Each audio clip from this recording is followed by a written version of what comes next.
Oo nga pala. Hello, good afternoon po sa inyong lahat, mga from Hong Kong, Japan, Malaysia, lahat sa Asian countries, Dubai, Middle East, UAE, US, no. 'Yon. Ang pag-uusapan natin ngayon ay tungkol sa what is the meaning of family. So, nandito yung aking regular consultant, sociologist.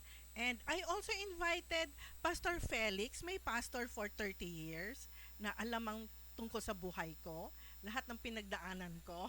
This is Pastor Felix. Hello, good afternoon. Salamat at isang pagkakataon na talagang magkakwentuhan tayo. Oo, ano lang, relax na kwentuhan. And also, yung isang one Sunday service, guest namin ay si Pastor Edgar Miroy. Yan. Ang pag-uusapan natin bagong kaalaman ito ay tungkol sa sonship. Hello everyone. I'm Pastor Ed and thanking the Lord for having me here. Yun. So, Chot, babalik tayo sa tanong ko. Sa science, ano ba sabi ni sociologist, ano ba ibig sabihin ng family? Ikaw muna bago ko ipapasa at sesermonan tayo nila pastor. Ah, Siguro parang medyo linawin lang natin yung tanong ano. Yung kasi pag tinanong mong ano yung meaning, iba na yung pinag-uusapan doon ano. Pero simulan ko siguro yung ano ba yung konsepto ng family. No? I think doon tayo magsisimula ano, bago yung meaning ng family. So, sinishare ko kanina, Sisi, no?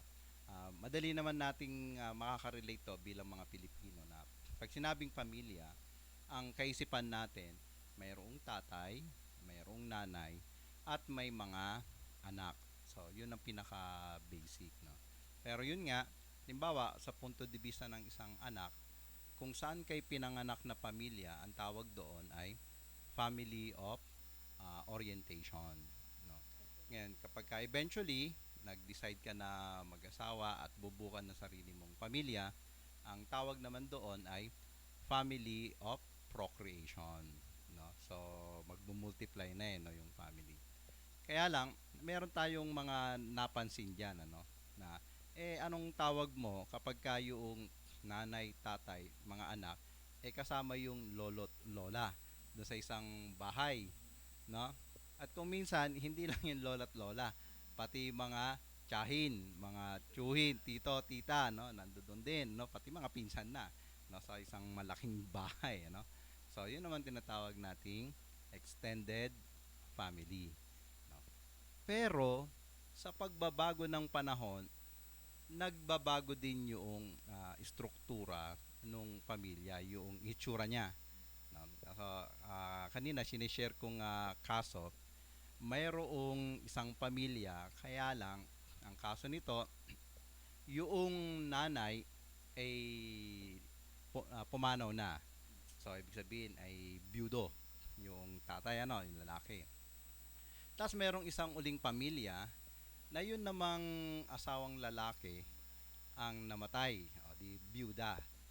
Sa paningin ng ating batas at ng pananampalataya, pwedeng pwede silang maging panibagong mag-asawa at magkakaanak sila. Ngayon, anong tawag mo sa ganong klasing pamilya? Kasi hindi siya kapareho nung karaniwang pamilya. No, di ba? No, so yun. So meron ka ng ibang hitsura o forma ng pamilya, no? Kasi yung anak nung lalaki, hindi niya kapatid sa dugo yung anak ng babae doon sa una niyang pamilya. Pero yung anak nilang mag-asawa ay kanilang step brothers and sister. And I do not know, no? But theoretically, yung mga anak na yun, pwedeng mag-asawa yun eh. Walang binabiolate yun eh. Di ba? Walang binabiolate except perhaps, no? Parang by principle sa law, magkakamagkapatid na kayo. Di ba? Pero by blood, hindi eh. Di ba? So, ganon, ano? So, hindi mo rin masasabing yun ay incest.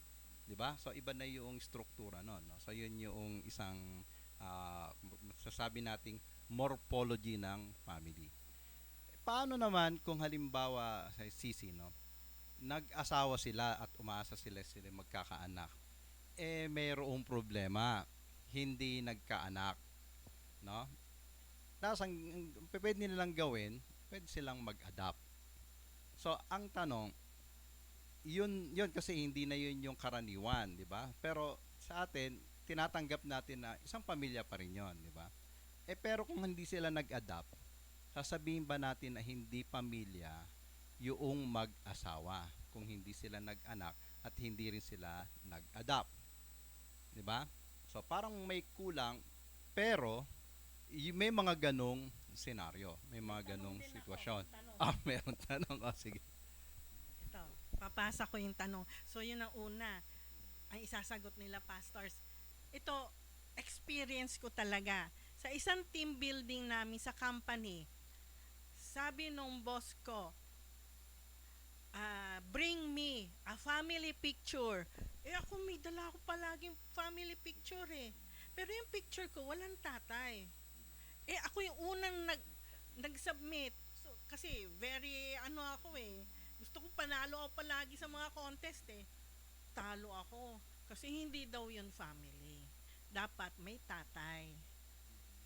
Hanggang sa tapos na yung game, tapos na yung team building,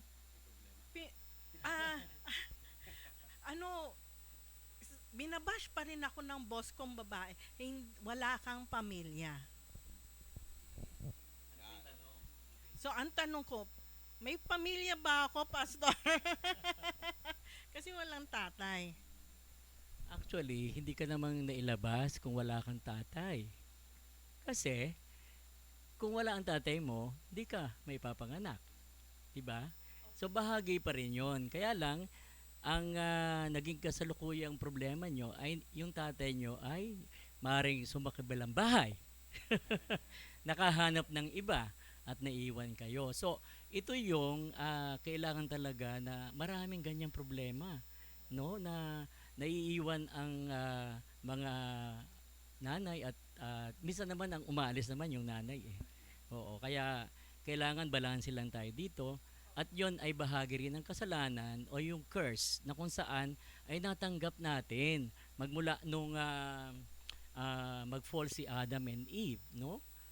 Kaya meron namang solusyon which kaya nga dumating ang Panginoong Jesus. Tama-tama Christmas ngayon. Yung yung iyong tanong ay very fitting na maging bahagi ng talakayan natin kasi Christmas eh. And Jesus Christ is the season, the reason for the season. At salamat, kanina nga pagpasok ko dito ay kitang-kita ko family na eh. No, kahit iba-iba yung pinanggalingan, pero grabe yung relationships and everything boils down to relationship. Sa Biblia nga sa Ephesians no, chapter 3 verse 14, may sinasabi doon na ang pamilya ay hindi lang yung earthly families, kundi heavenly families or spiritual family. Oo. Kaya anyway, napakalayo na yata ng inabot ng akin sagot. Sige, baka si Pastor Ed merong Okay po, no. Siguro i-qualify ko lang yung sinasabing wala kang family. Is it ang basihan lang ba yung picture or kasi kung ang picture lang ang basihan dahil wala kang family is disqualified ka na sa pagkakaroon ng family because dun sa picture na yon. Pero I believe hindi lang naman picture ang basihan kung meron kang pamilya or wala. Kasi ang pamilya, as our sociologist explained, no, may iba-ibang mukha, may iba-ibang sabihin natin picture yung pamilya. And sabi nga ni Tatay Felix, Pastor Felix, ay yung relationship ay is also nagbibigay ng kahulugan sa pamilya.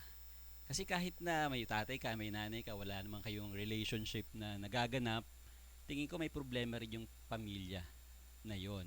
So lahat siguro ng aspeto, tingnan natin na ano ba ang kabuuan ng pamilya. Kaya para sa akin, hindi basihan yung picture na wala kang tatay doon, wala ka ng pamilya. So maraming, of course, originally yung tatay at nanay, tsaka yung mga anak, family yon. Pero ah, hindi dahilan yon para magka-problema ka na parang ano ba ako, wala akong pamilya. Um, Pag merong nagmamahal sa paligid natin, we have a relationship for this person, it's also part of the family. Kaya siguro wag tayong mamroblema. Siguro yun ang nakikita natin ngayon sa Pasko no? Yung maraming iba malungkot ang Pasko dahil wala yung family nila. Pipilitin nating mangyari yung ideal na family pero hindi naman siya possible. Ano yung real? Kasi iba yung ideal, iba yung real. So ano yung reality ngayon?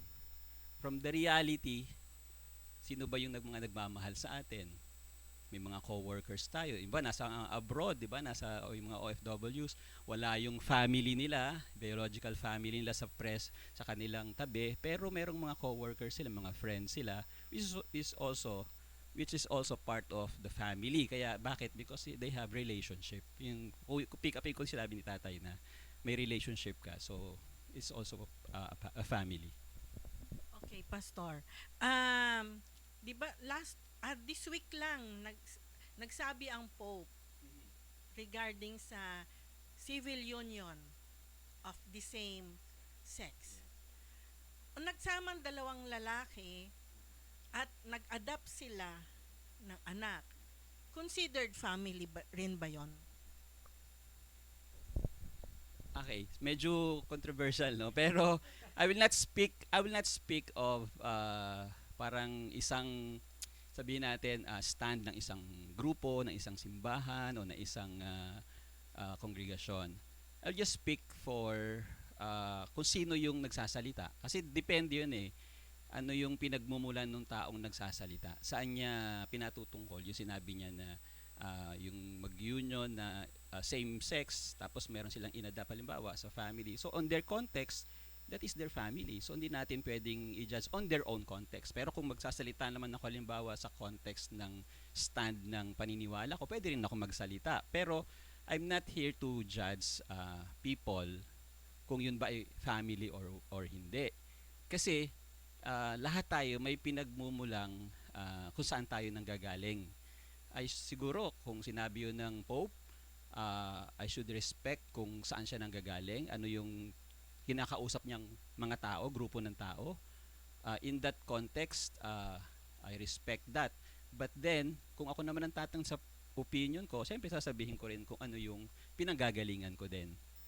Pero I'm not here to judge people. I'm here to explain kung ano yung konteksto nung sinasabi nila. And if sa kanilang sitwasyon, that is their family,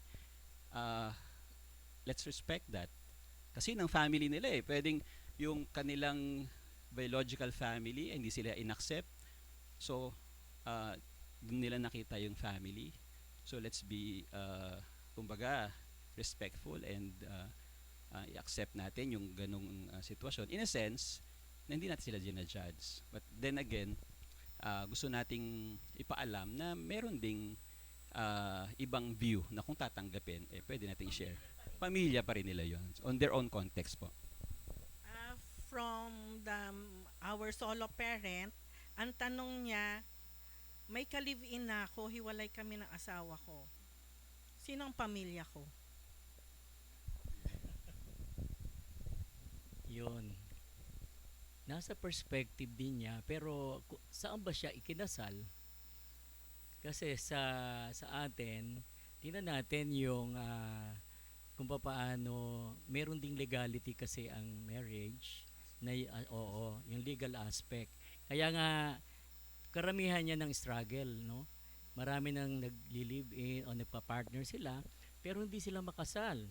Mahal nila isa't isa, no? Pero may batas din naman at the right time, pwede naman silang makasal. Pero yun nga, nako, yung problemang yan yung parati kong naririnig, no? Pumupunta pa sa bahay namin kasi namatay yung example nito dahil sa COVID namatay yung asawa niya, no? Nung May last year. And tapos na-in love siya sa isang taga-gobyerno rin at talagang tutol lahat yung mga anak kasi namatay tapos kaagad may kapalit. Pinilit niya na intindihin, hindi naman sila makasal kasi may asawa yung hiwalay din yung lalaki at may mga anak din. So talagang ang tagal ng struggle niya. Pero sabi ko, hindi ko kailanman babaliin ang salita ng Diyos. Dahil kinasal kayo, kayo pa rin ang mag-asawa. At kung ipipilit mo na kayong dalawa ay magpapatuloy, ay hindi magiging maganda. Sa perspektibo ko, kasi bilang pastor, ay ikaw naman, Kristiyano ka rin, no? Maganda, ipag-pray mo na maintindihan, kasi Christian din daw yung ka-partner niya ngayon, maintindihan niya yung magiging decision. Kasi kung sinunod mo ang salita ng Diyos, I am believing, sabi ko, at the right time, it will fall into place na magiging orderly yung mga decision na gagawin nyo. And alam mo, nag-decide siya na makipaghiwalay. And at the right time, I believe kung talagang kayo pa rin ang bibigyan ng pagkakataon ng Panginoon na magsama bilang mag-asawa. Pero pastor, kung naging invalid na yung kanilang kasal, pwede na. Family na rin yon. Ito, from another solo parent, toxic ang pamilya ko. Hindi na ako nakikipag-usap sa kanila. Sino ang pamilya ko? Bakit ganun yung mga tanong? Sino ang pamilya ko? Sige. Noong 2018, meron kaming ginawang research no, sa National Commission for Culture and the Arts regarding the Filipino values. Tapos lumabas yung tungkol sa pamilya. Isa yan sa pinahahalagahan ng mga Pilipino, no, yung family. Now, ito yung isang lumalabas na binanggit ni na pastor kanina na ang relationship ang isang basis ng family. Merong ang kinlassify ano, na merong biological family at meron ding spiritual family.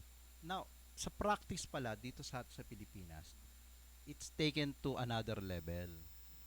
Hindi na lamang yung biological tsaka spiritual family.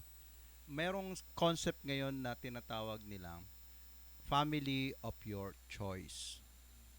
Kasi doon sa may family of orientation mo, hindi mo naman mapipili yung parents mo. Sa family of procreation, hindi mo rin mapipili kung sino yung anak mo. 'Di ba? Maliban na lang yung mga genetic engineering ngayon, no? Pero hindi ito kumbaga mga tao na pwede mong piliin, ito nanay ko, ito tatay ko, ito mga kapatid ko. May ganong concept ngayon ng family. And interestingly, kanina sabing ganon na pagpasok dito, isang pamilya, may mga ganong konsepto na meron akong pamilya na sarili kong binuo ko. Ito nanay ko, hindi niya nanay sa dugo o sa batas. Kung hindi pinili niya, tatay-tatayan ko, nanay-nanayan ko, mga kapatid-kapatidan ko. Pero kami ay isang totoong pamilya. Merong ganong mga yung family of your choice. Tapos merong binanggit na legal dimension. So, parang may insinuation na merong legal family, meron ding illegal family. Di ba? No? So, kumbaga kasi, yung ikinasal, mayroong kontratang pinirman. May marriage contract yan di ba? Yun ay legal family. Kaya may mga palabas na, the legal wife. Di ba? Mga ganyan, di ba? No? Kasi meron daw, ako illegal wife, ikaw illegal wife ka Di ba? Pero, hindi gaanong naliliwanaga sa mga usapan. Ano ang validity, for example, ng common law marriage and common law wife, no? Kasi sa practice yan dito sa atin sa Pilipinas. Maraming ganon. At yung tinatawag natin na illegal na iba, kung hindi wala yung nag-live in, yun ang tinatawag na common law wife in general, di ba? No? So, for some reasons, nagpe-perpetuate yan, no? So, lilinawin ko lang na ang punto de vista ng sociology is dinidescribe namin, no? Kung ano yung nandiyan dyan, no? We do not prescribe. We describe. That is what the sociologist does. No? So, ito yung mga nakikita natin sa society natin na nangyayari about the family, no? Ayon din ito dun sa mga tao. Yan. Okay, Pastor. Sagot ko lang dun sa sabi, sino ba yung family niya? Ay,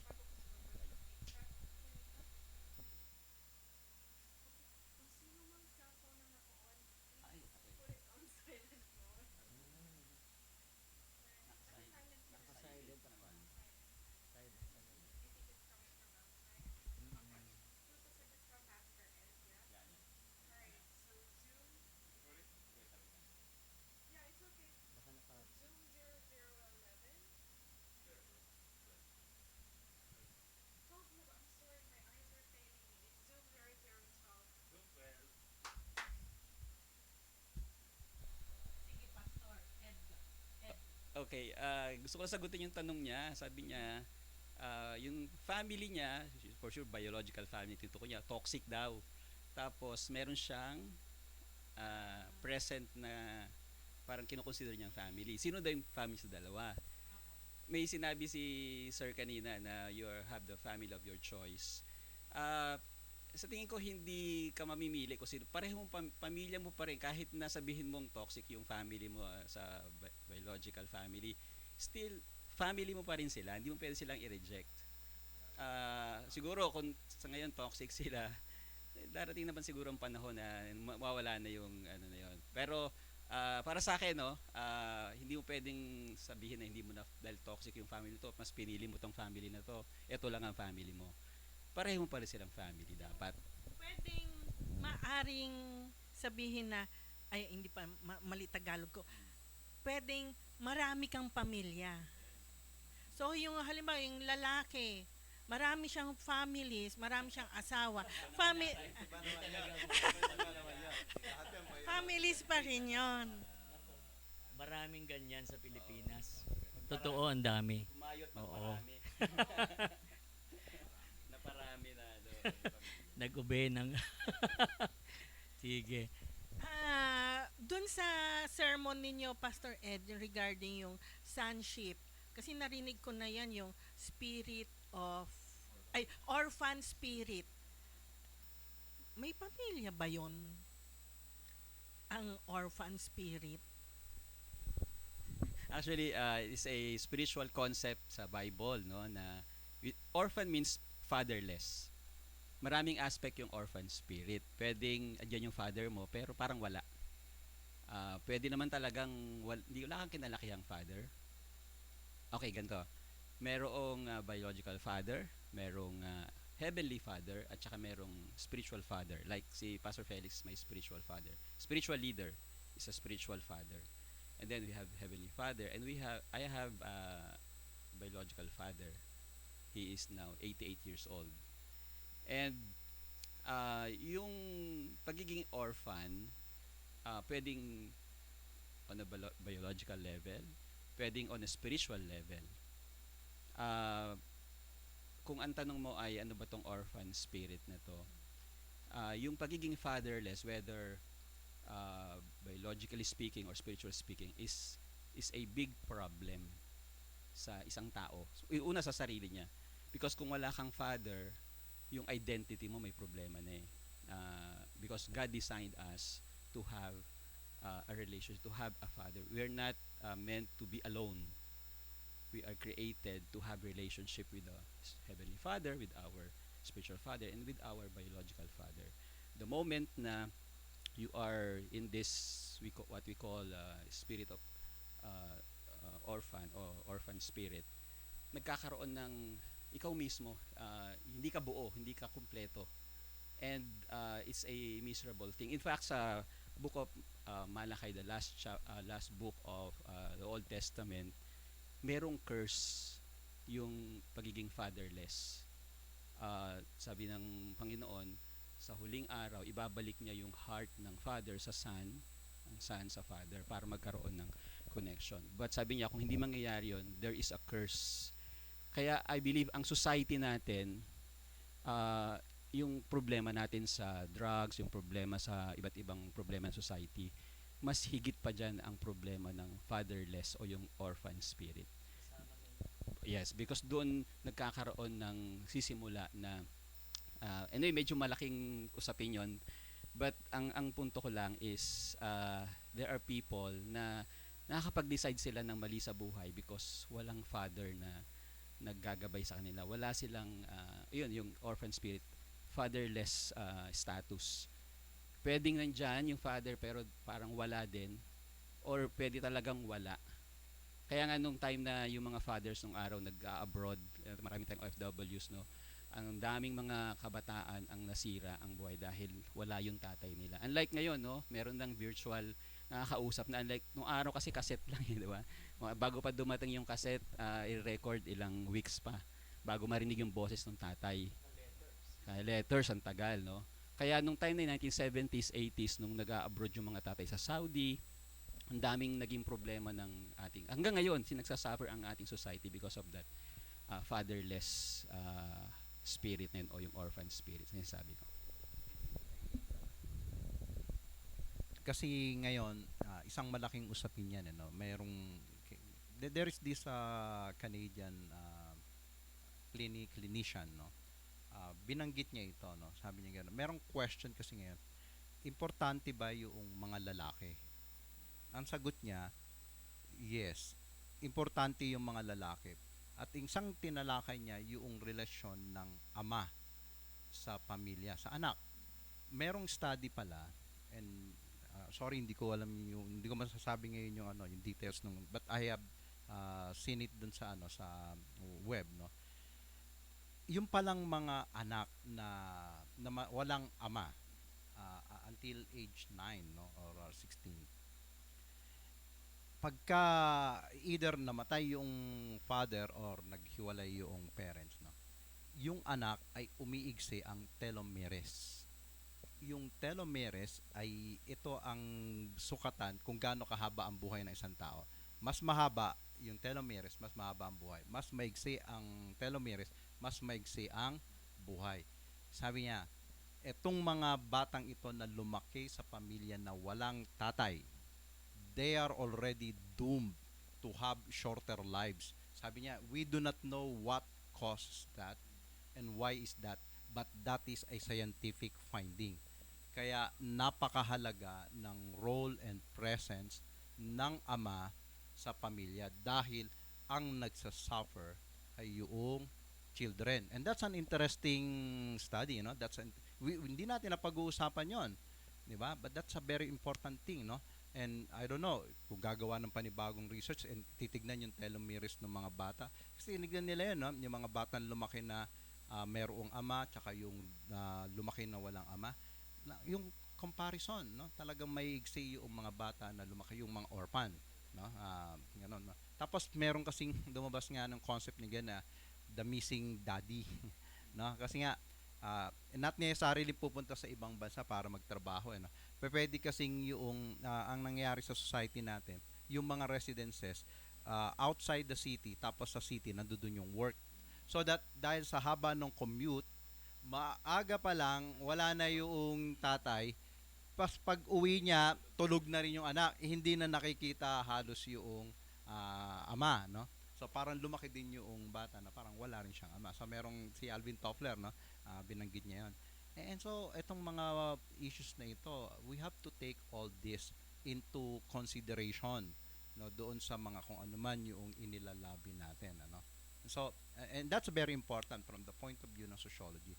Gusto ko kasing banggitin din na bakit ba mayroong pamilya? What is the point of the family, no? Sa sociology, there are at least 2 or if not 3 functions, basic functions ng family.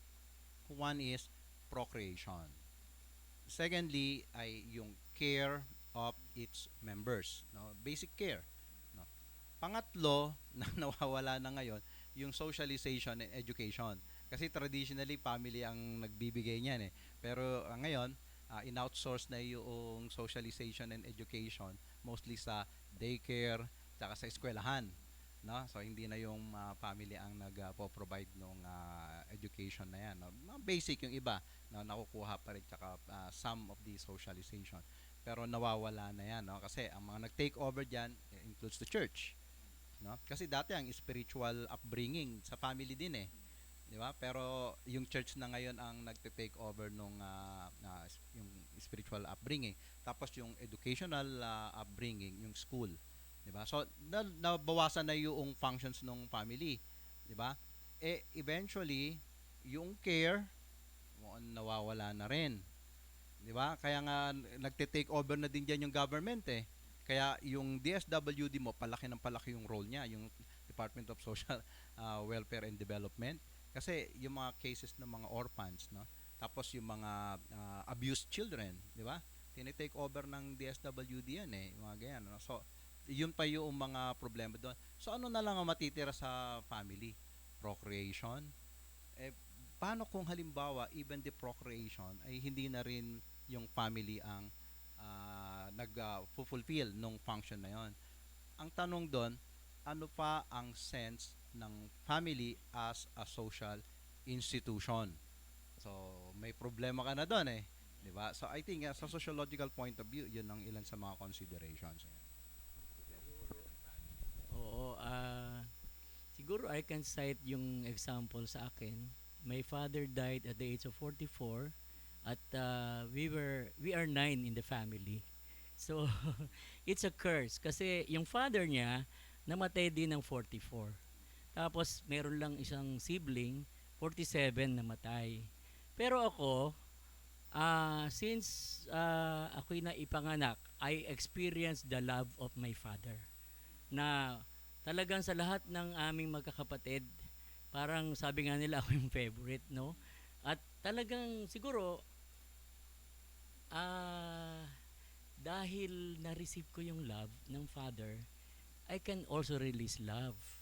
Bagamat nagkaroon ng vacuum, kumbaga sa biological father, yung time na namatay na yung father ko, talagang yung love niya ay dala-dala ko yon.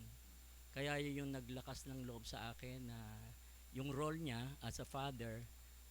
Kaya ako ay married at the age of 36 kasi I supported my siblings sa pag-aaral. Natapos ako ng pag-aaral by self-supporting. I work in a college registrar's office, dean's office, sa library, hanggang sa makatapos ako. And working student. And by the grace of God, no? Eto ako ngayon, tinatakbuhan ng mga pastor kasi they see me as their father, like him. Nakilala kami ni Pastor Ed nito lang January 12. He is looking for a spiritual father. And I gave him a book written by my spiritual father who is an Australian na dekada na yung relationship namin, 3 decades. And talagang grabe. So it boils down to relationship. Kaya yung sabi mo na parang hindi nakatanggap ng meron ding solusyon, which is ito nga, magkaroon ka ng spiritual family. Sa church, grabe. Siguro, andun yung mga bisita natin nung anniversary. Makikita mo how yung dynamics ng isang family, na yung spiritual family, grabe. Kaya yung mga solo parents natin, I hope na we can reach out to them, ma-experience nila yung love na nanggagaling kay Lord. Siguro yung anong pwede kong ma-impart. Ayun, nag-testimony na si Pastor. Ako ay lumaki na second family at may second mother. So, nung nagkaroon ako ng pamilya, nagkahiwalay naman kami, alam ni Pastor Felix yan. So, kanina yung sinasabi mo na iiksi yung buhay ng mga bata na tumutuluha ko, na yung walang tatay, nire-rebuke ko yan. Ako, praise God ako na yung mga anak ko lumaki sa Panginoon at very active, hindi porke active sa church, pero prayerful kaming, ilan ba kami? 5 sa pamilya. Yon. Ang tanong ko, pastors, na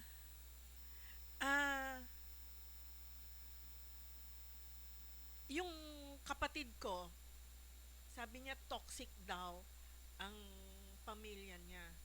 So hindi na siya nag-reach out. Kumbaga tumiwalag na siya sa pamilya. Meron din dito yung isang solo parent from Italy. Sabi niya, may pamilya nga, pero away naman ang away. Ano ba ang tamang, ano ba ang Christian family? Meron bang bad or meron bang good Christian family? Parang ang bigat naman ng tanong na to.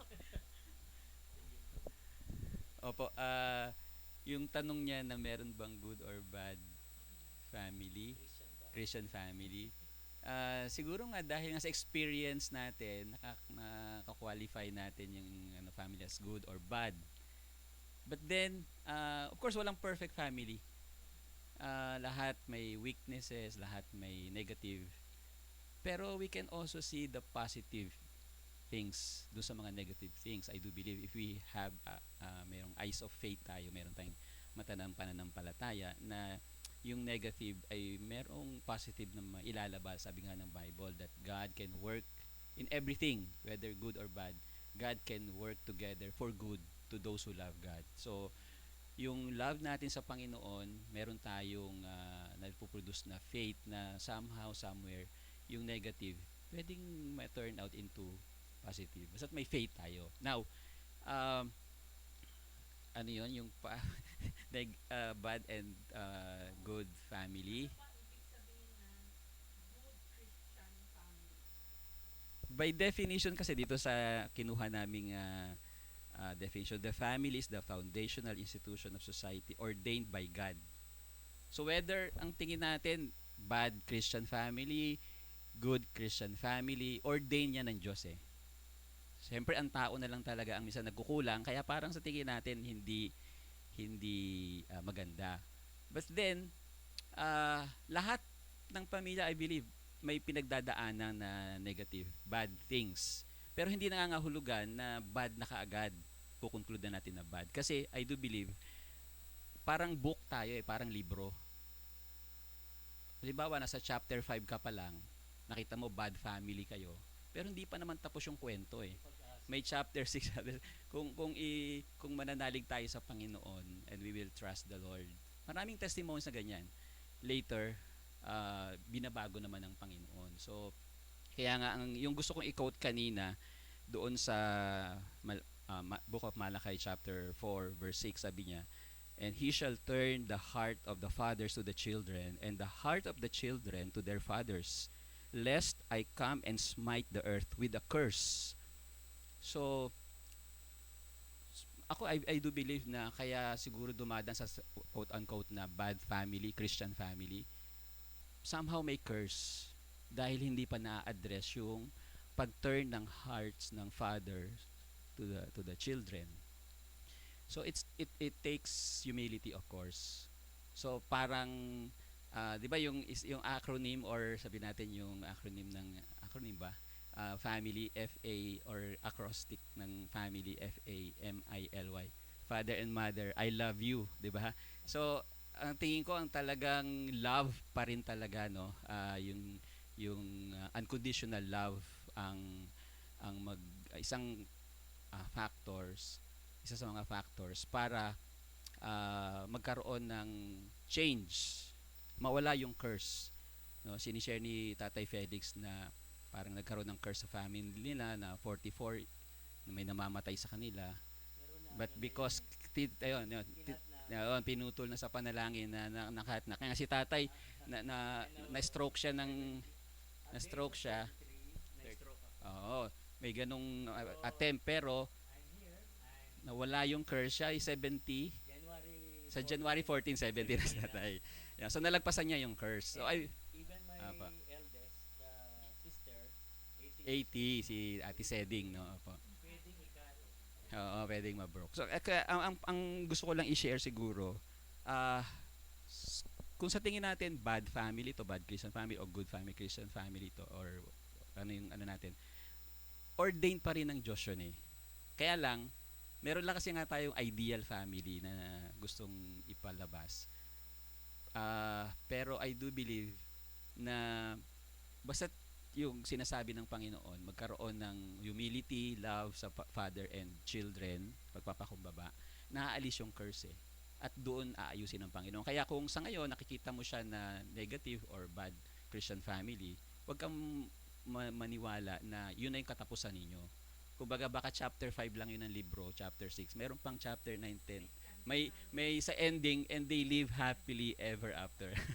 Yun ang parang nakikita ko doon na let's Siguro dugtugan ko lang, yung kasi, bakit si Elijah, yung sinabi rito sa binasa mong verse, na sabi rito, Behold, I will send you Elijah the prophet before the coming of the great and dreadful day of the Lord. Kasi Jesus Christ is coming again. Pero itong season na ito ng last day, sabi nga, He is going to send a prophet Elijah. Yung spirit niya is fathering spirit.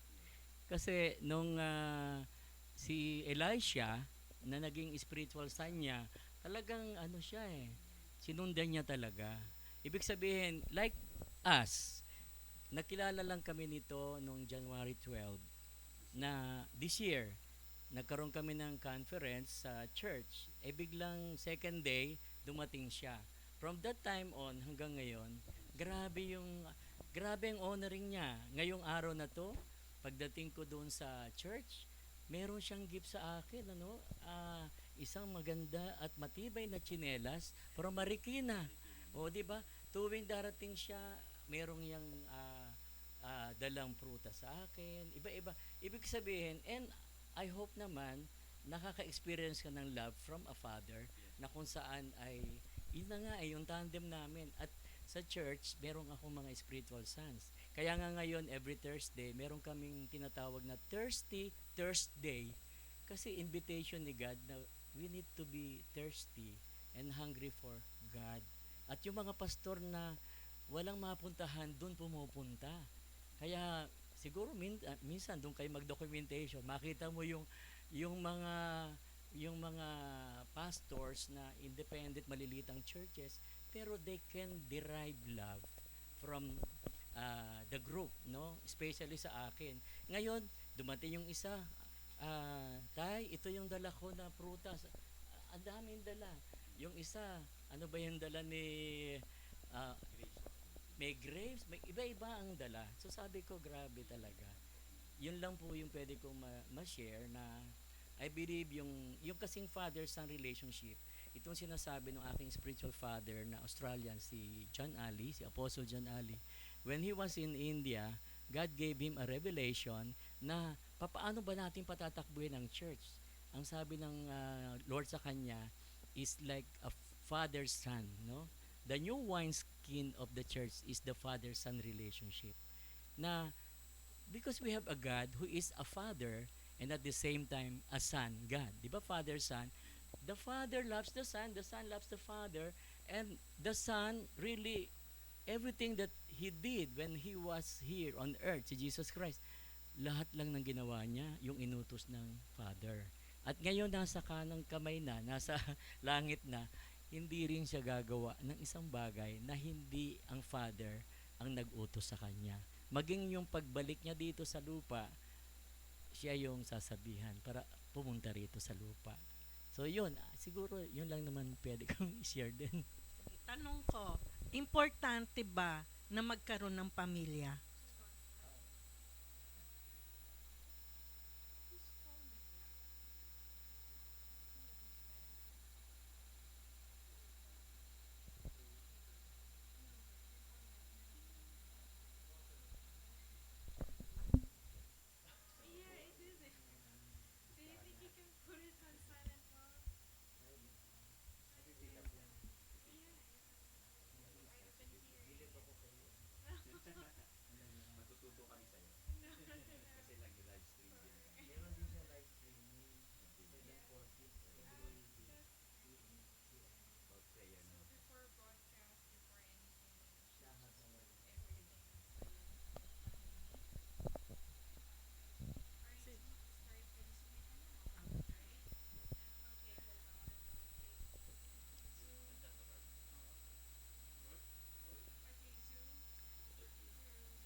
Tanong ko sa inyong tatlo. Okay, importante ba na magkaroon ng pamilya? Kung gusto kong maging solo lang, single, walang anak, walang kapartner, importante ba na magkaroon ng pamilya? Balik tayo kay Pastor. Ako po, simple lang. Kung ang tinasabi niyo pong pamilya, yung magkaroon ng asawa, anak, hindi po required na magkaroon lahat ng, kasi sabi rin ng Bible, may tinawag talaga para sa maging single. Pero yung ikaw ay solo lang, delikado po yun. Kasi we are not created, we are not meant to be alone. We need somebody na sabihin natin hindi biological family pero may pamilya na matuturing mo na support mo at talagang gumagabay sa'yo. Yun po lang ang masasabi ko.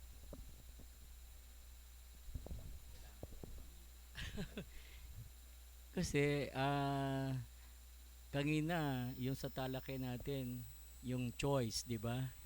Oo, hindi ka makaderive ng love sa talagang biological family mo.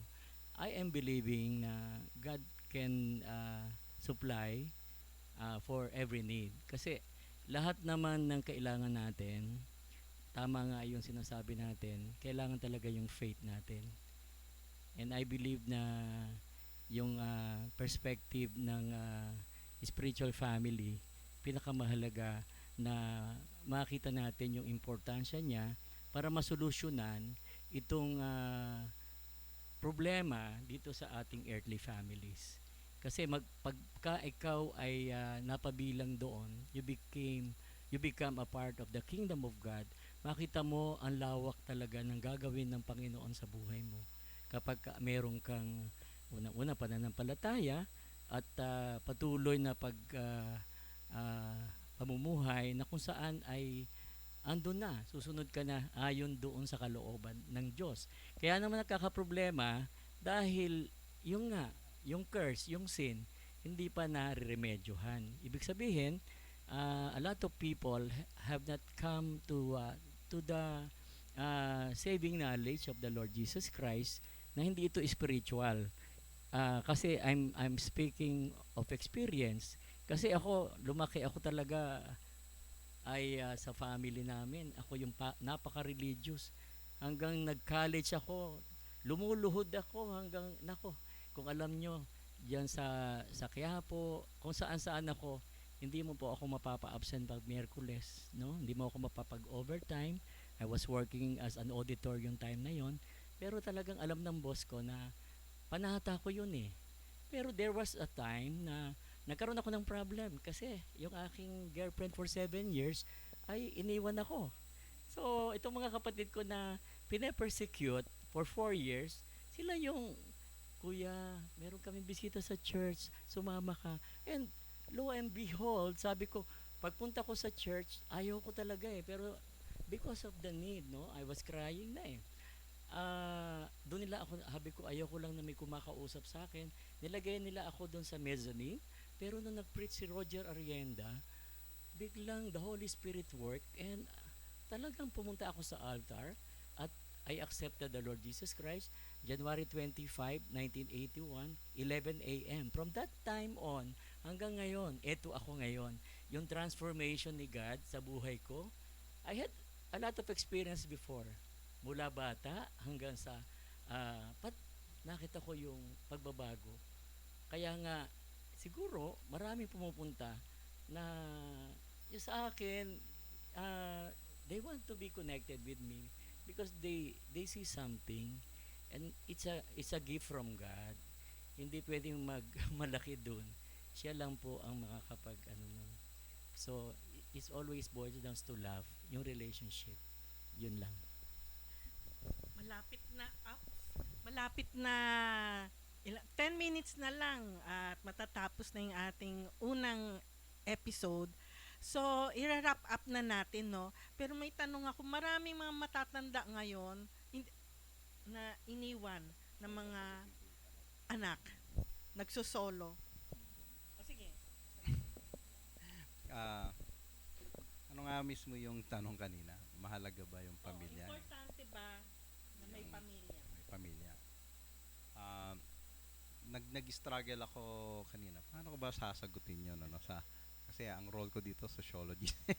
Di ba? So, is the family important? from the sociological point of view.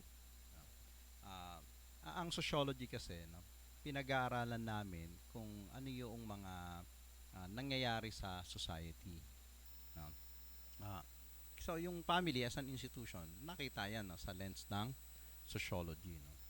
Ah, pwede nating isipin na kung hindi importante yung family, de sana matagal nang nawala yung pamilya, di ba? And as a matter of fact, merong ideology, merong mga philosophy na sinisira yung konsepto ng family. Ang isa diyan yung Marxism, no? Sa mga communist countries, yun ang isang direction, ano? Kasi yun yung ano na hindi mahalaga yung biological family, no? Yun ang sinasabi, no? So may ganung mga konsepto. Pero what we see ay persistent yung family, no? Kahit meron pang mga tinatawag na toxic family, nagkakaroon ng mga new morphologies ng family. Pero yung family in itself ay hindi nawawala. Ibig sabihin, meron siyang ah, place, no, doon sa humanity, no. Sa sociology merong idea ng ano yung structural functionalism, no. Merong lahat ng bahagi ng society ay meron niyang function na pinufulfill. Kapag ka ito ay hindi nangyayari, usually nawawala 'yon. Pero kapag yung function na 'yon, no, ay nandoon, na-fulfill 'yon, then hindi nawawala. And we see na yung family hindi nawawala. Nagkakaroon ng bagong konsepto ng family, pero the basic idea ng family itself ay hindi nawawala. And so from that, we can say na it is important to have a family, no? Yung ang sa sociology kasi ang isang tinitingnan diyan is meron kaming sinasabi na reality is socially constructed. So the question is, how do we construct the family? So magkakaiba kasi ang construction, ng social construction ng family sa Western world, iba rin ang social construction of the family sa Oriental world, no, na dito sa atin, no, sa Pilipinas, iba ang konsepto natin ng pamilya. At meron tayong mga expectations doon, di ba? Kapag ka ikaw ay merong pamilya, meron kang magulang, meron kang mga kapatid, at ikaw ay anak, mayroon tayong inaasahan na mga nangyayari. At yun ang nagiging basihan natin, no, ng okay ba yung buhay ko o hindi, no?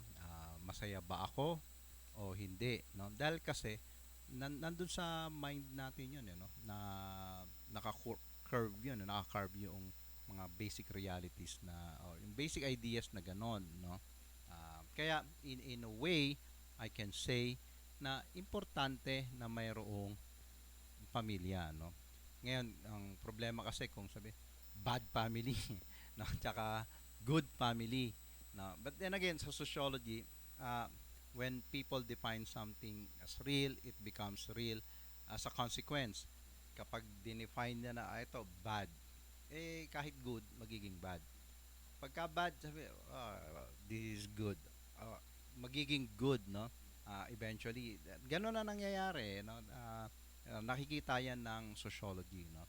Kaya parang in itself, parang neutral yung value niyan, no? Until na nagsisimulang mag-deteriorate yan doon sa mga particular parameters natin sa society na what is good, what is bad, what is ugly, what is beautiful, no? Pero yun nga, in a way, kino-construct natin yan, no? Na kung paano natin pagagandahin, paano natin papapangitin, no? So nasa sa atin yun, no?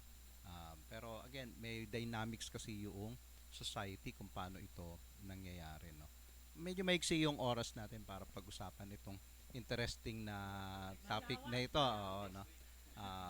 But I think at the center is yung question na yung tanong na yon, mahalaga ba ang pamilya? And I think again, the fact na ito ay ever since the world began ay mayroong konsepto ng pamilya, hanggang ngayon persistent siya, no.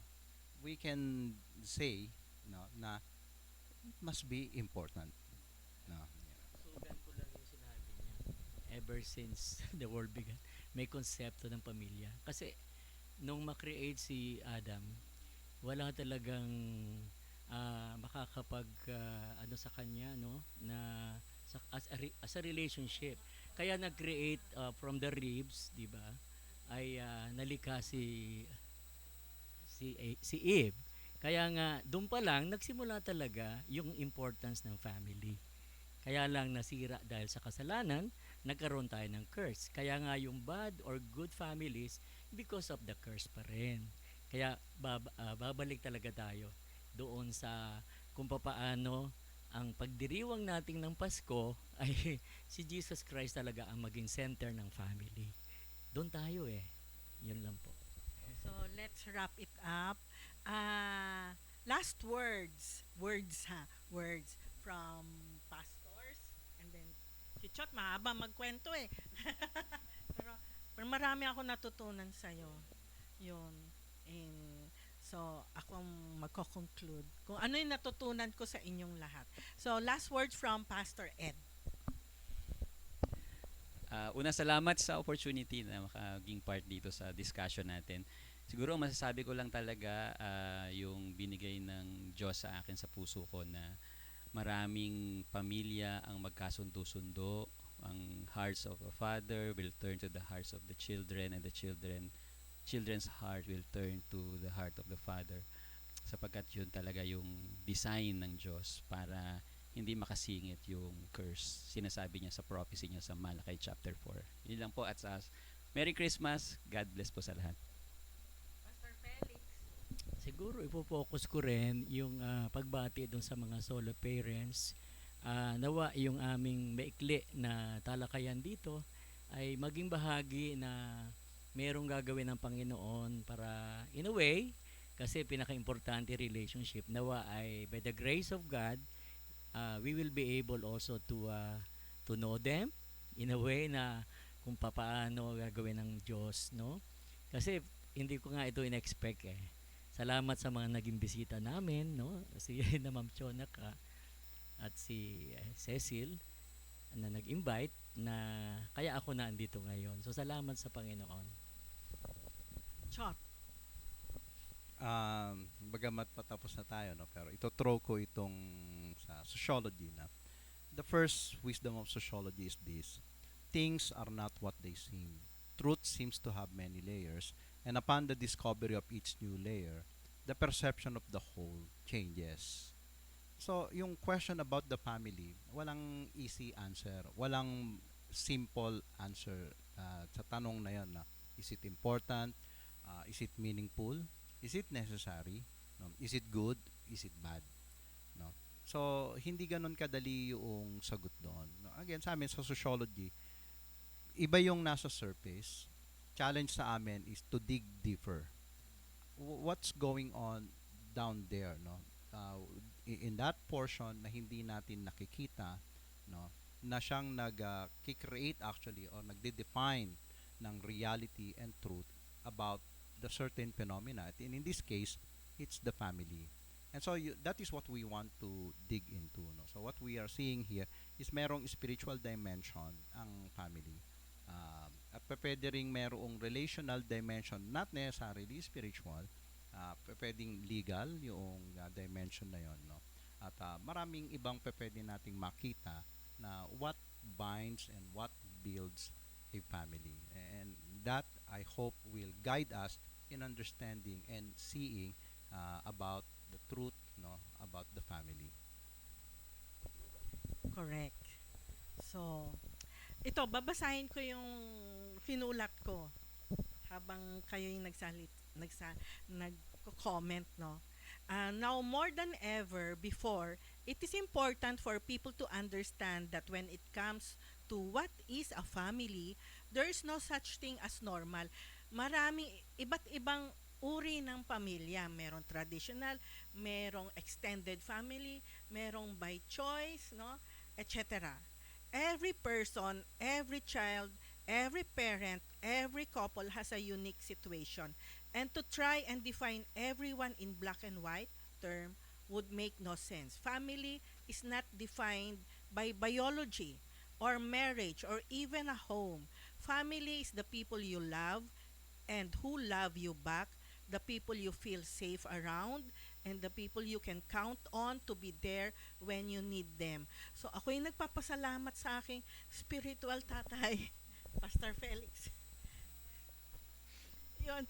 Tsaka, this will be my ministry for the solo parents na prayer ko rin na magkaroon ng regular program para family counseling for solo parents. Yon. So, sana matuloy-tuloy. Kaming mag-asawa, when we started itong Peace International, meron kaming Peace Be With You program na ito ay sa counseling talaga. My wife is talagang anchor doon. So siguro, this is the season na binigay ni Lord para maging bahagi kami nitong programa. So, tingnan natin. And nagpapasalamat ako, hindi ko nalilimutan, nakilala ko si Tita Mel, no? Na nagbe-birthday ngayon, no? Tita Mel, happy birthday po. We love you. Pasok, Tita Mel. Ito rin ang aking stepmother, Tita Mel Elizalde. Mother by choice, Tita Mel.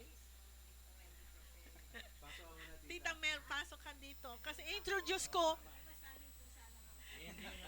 papakilala ko yung aking stepmother. Si Tita Mel Elizalde, who gave me a chance to para gamitin yung aking gift.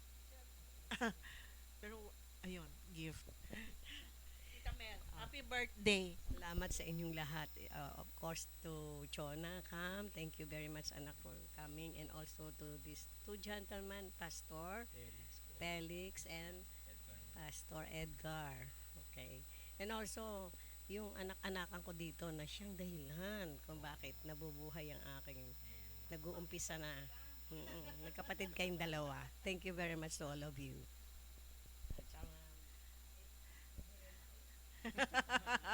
So, salamat sa Union of Solo Parents.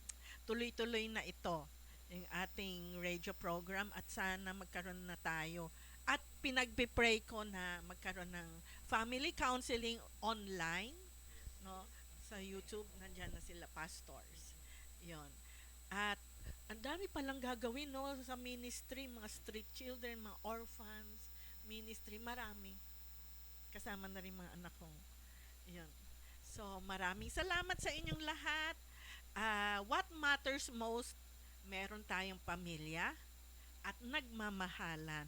At yun ang gusto ng Panginoon ngayong Pasko. Nagmamahalan. Lahat ng ito po, tinataas po namin sa inyo, sa Panginoon. Salamat po.